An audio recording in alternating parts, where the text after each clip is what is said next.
Le Tehillim est divisé en différentes manières. D'abord, il y a les 150 chapitres.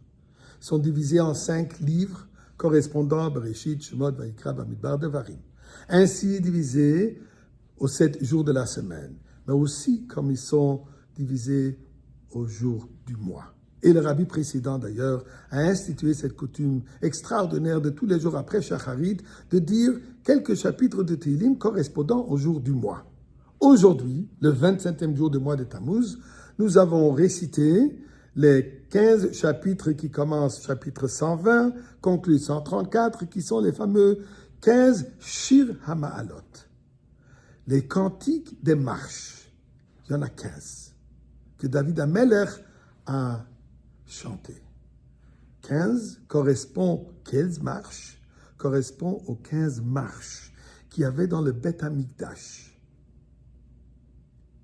sur lesquelles les Lévi'im, tous les jours, ils étaient là avec leur instrument et chantaient le cantique du jour. On a dit ce matin, Hayom Yom Rishon Bashabbat, Sheba Halviim Omrim Bebet Hamikdash, tel et tel chant ils ont chanté.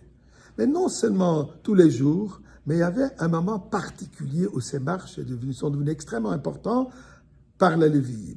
Et ceci est comme raconté dans la Gemara Sukkot, page 51, Nun Aleph Amud Aleph, la Mishnah de nous dire, en parlant de la Simcha de Sukkot, Simchat Bet HaShoeva, de la Mishnah de s'exprimer en disant Mishe Lora'a Simchat Bet HaShoeva, Lora'a Simcha Biyamav.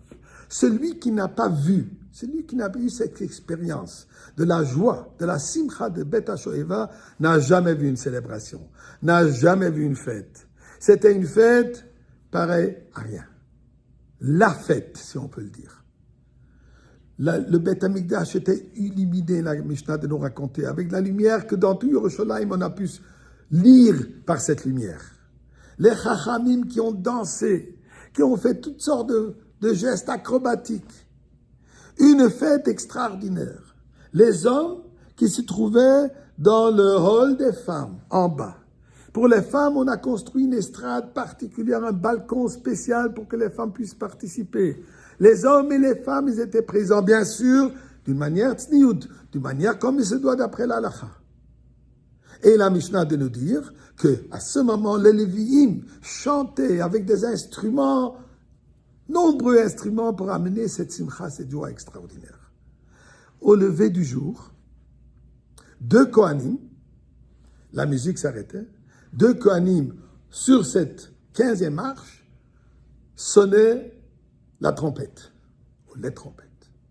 Descendaient 5 marches, sur la 10e marche, encore ils ont sonné. Ensuite, ils sont sortis vers la porte du Beth Amikdash, se tournaient avec la face vers le Beth Amikdash et disaient « À nous le Ka, ve'enenu le Ka ». Ka, Yudke, je ne peux pas dire le nom de Dieu. Nous, on est vers Dieu et nos yeux sont vers Dieu. Faisant allusion qu'au fait, malheureusement, qu'au premier Beth Amikdash, Am Israël s'est retourné le dos contre Dieu, on a dit non, nous n'est pour toi Dieu, et nos yeux sont assoiffés à toi. Mais qu'est-ce que ça représente, les 15 marches? Qu'est-ce que ça représente, les 15 chants? Alors la Gemara nous raconte, ou la Gemara dit, c'est le même Gemara, à Sukkot, il dit, Rav Chizda pose la question, quand est-ce que David HaMelech a composé ces 15 chants? Et il raconte la chose suivante. Quand David HaMelech a creusé pour trouver l'endroit où faire le Mizbeach dans le Beth Amikdash, tout à coup, sur d'eau qui est venue du fond de la terre et qui a eu cette force de noyer le monde entier. David HaMelech tout de suite a composé ces chants et il a pris, d'après l'accord de son maître Achitophel, de prendre le nom, d'écrire le nom de Dieu sur un morceau sur quelque chose et le jeter dans l'eau. Et elle disait, si on peut effacer le nom de Dieu pour amener la paix entre un couple comme la de Sota, c'est sûr et certain qu'on peut jeter le nom de Dieu pour effacer la colère de Dieu et remettre la paix entre Dieu et le monde entier. C'est à ce moment où David HaMelech a fait Shir HaMa'alot, le shir de l'eau qui est monté et qui s'est apaisé pour l'existence du monde. Mais intéressant, le nom qu'il a écrit, c'était Yud et ensuite la lettre He. Yud 10, He 5, 15. D'abord sur la 15e marche, ensuite sur la 10e marche. Le Kohen, il a chanté, il a sonné ses trompettes. Le nom Yudke représente aussi Chochma Bina, l'aspect masculin et l'aspect féminin, pour nous dire que tous ensemble, nous avons cette simcha, nous avons cette possibilité d'ascension dans le Beth Amikdash, à travers la simcha et à travers la hartout.